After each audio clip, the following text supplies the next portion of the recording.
ended up really kind of shaping up my resume, and ended up getting my role that I now have in fintech, in kind of executive banking. And for me at the time, going from online lending, which is associated with payday lending, really viewed as kind of a subterranean underclass kind of like thing, to, you know, a formal corporate job in banking. I mean, it was like going from being a porn star to a regular actor. So it was like a big deal, you know, like, and all these things happened in that space where I could have just drowned myself in alcoholism, and I'm no stranger to alcohol. I'm drinking bourbon right now. I could have drowned myself in sorrow or heartbreak or regret. I did none of that.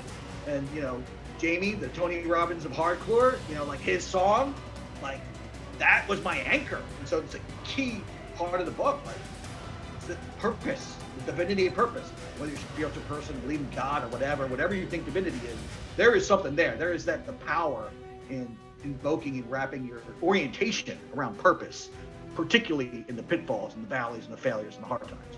Right. So yeah, it's that idea. So from a very simplistic stance, it could be just that. It could be literally just banging down a 9 to 5 has, you know, could be a very low meaning job, but it gives you that scaffolding, that structure to then chase your dreams on the side with a little less risk, and take a little more risk on what you're chasing on the side. But then there's more creative ways to approach it that might accelerate a potential achievement of that North Star dream. So I go through examples of, you know, Chris Wren from Bridge 9 Records, who went out and his enabler pursuit to start Bridge 9 Records was to start another company.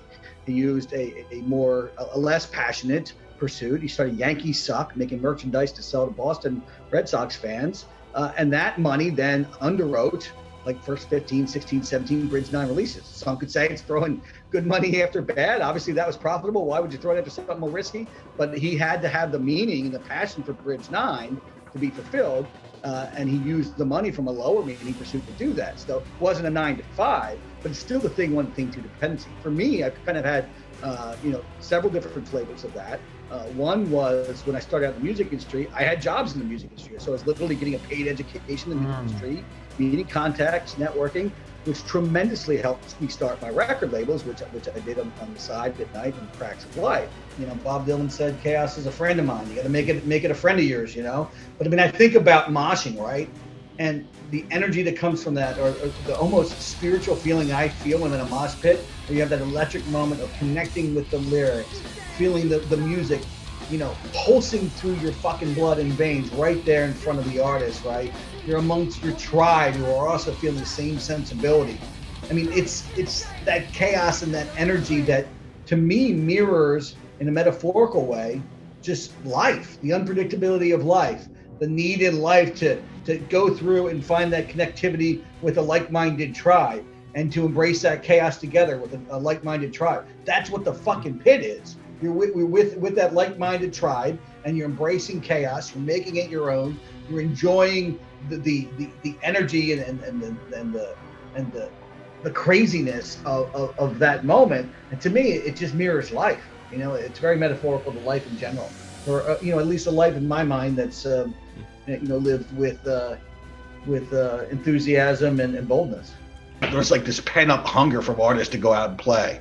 So like one of the bands that I put out an EP 4 years ago, one of my favorite bands, Madball, they did a show in Tompkins Park. I think that was 2021. It was very controversial because it was still COVID. Nobody's wearing masks and this and that.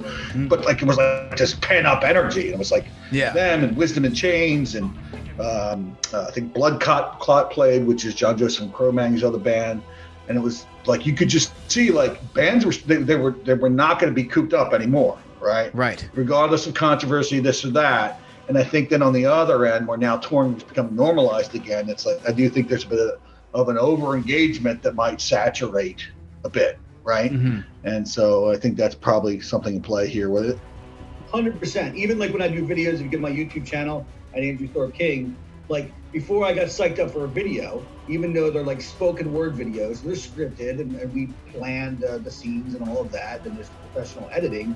Like to me, it was like a music video. Like I'm listening to Doc Martin Stomp by Madball before I do it to get pumped up and to kind of get that rhythmic, physical, and mental and verbal energy, right? So like music infuses everything I do. Even I'm a banker by day, right? Buttoned up, can't see the tattoos, that whole thing.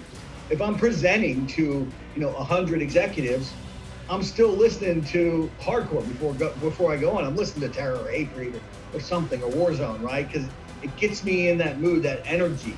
And to me, that's just like an energy that just informs my enthusiasm in life, whether it's relationships, whether it's business, whether it's working out, whatever it is. Like music is just this perennial power behind it all.